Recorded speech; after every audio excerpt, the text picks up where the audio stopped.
Au cœur de la société. Au cœur de la société est une émission préparée en synergie par les radios Inzamba, Agatekakawe, Radio RPA, Ijuya Wanyagihugu, ainsi que la radio-télévision Renaissance. Du 1er au 7 août de chaque année, le monde célèbre la semaine mondiale dédiée à l'allaitement maternel. L'Organisation mondiale de la santé prône 6 mois d'allaitement exclusif au profit des nourrissons. Malheureusement, certaines mamans ont du mal à respecter ces recommandations à cause de certaines obligations quotidiennes. Comment se présente donc la situation au Burundi? Que devrait être le comportement des mères pour préserver la survie et assurer la santé d'un bébé? Les réponses, c'est dans ce mini-magazine au cœur de la société de ce 7 août 2021. À la présentation, Josine Kadze. Bienvenue.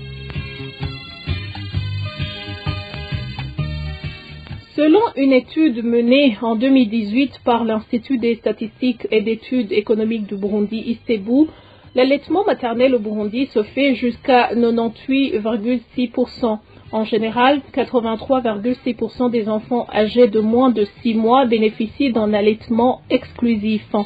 La fréquence d'allaitement jusqu'à 6 mois est moins exclusive dans les villes que dans les milieux ruraux. À titre illustratif, pour la mairie de Bujumbura, les chiffres sont de 62,4%. Le lait maternel contient des éléments qui nourrissent le cerveau de l'enfant et contient également des anticorps qui aident l'organisme de l'enfant à mieux se défendre contre certaines maladies. Explication de Dr Dousabe Fiston. Il conseille les mères à allaiter suffisamment leurs enfants pour assurer leur bonne santé. Il y a une grande différence entre le lait maternel et toutes les sortes de lait, que ce soit le lait en poudre ou que ce soit le lait de vache. Premièrement, j'établirais une différence entre le lait maternel et tout autre aliment qu'on peut donner aux nourrissons. D'abord, par l'évolution. L'homme, c'est un mammifère qui a évolué beaucoup. Son cerveau est doté de l'intelligence et donc le lait a suivi cette évolution.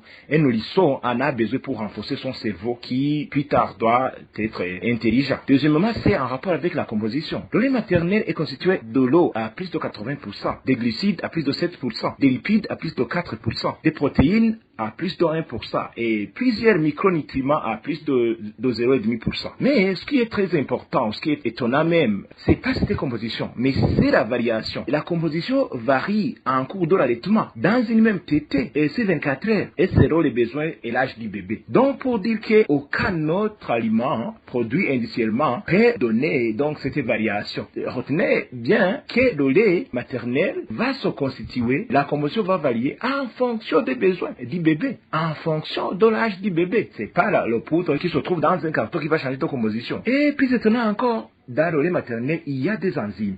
Et ces enzymes vont participer dans la digestion, que ce soit la digestion des graisses, que ce soit la digestion des sucres. Et il faut mentionner ici une chose plus importante, ces enzymes vont participer dans l'immunité de l'enfant. C'est pour cela que vous voyez que l'enfant qui a été nourri au sein exclusif, pendant 6 mois, ce sera l'enfant moins vulnérable aux infections, aux maladies respiratoires, aux maladies diarrhéiques, donc etc. Et psychologiquement, il ne faut pas ignorer aussi le lien affectif qui se crée entre la mère et l'enfant quand l'enfant est. L'enfant va reconnaître le goût du lait de sa mère, l'odeur de sa mère, et la mère aussi va savoir donc l'odeur de son enfant. Je recommanderais aux parents qui allaitent de mettre le nouveau-né au lait maternel dès les premiers instants, de continuer à les allaiter jusqu'à 6 mois sans donner aucune autre sorte d'aliment.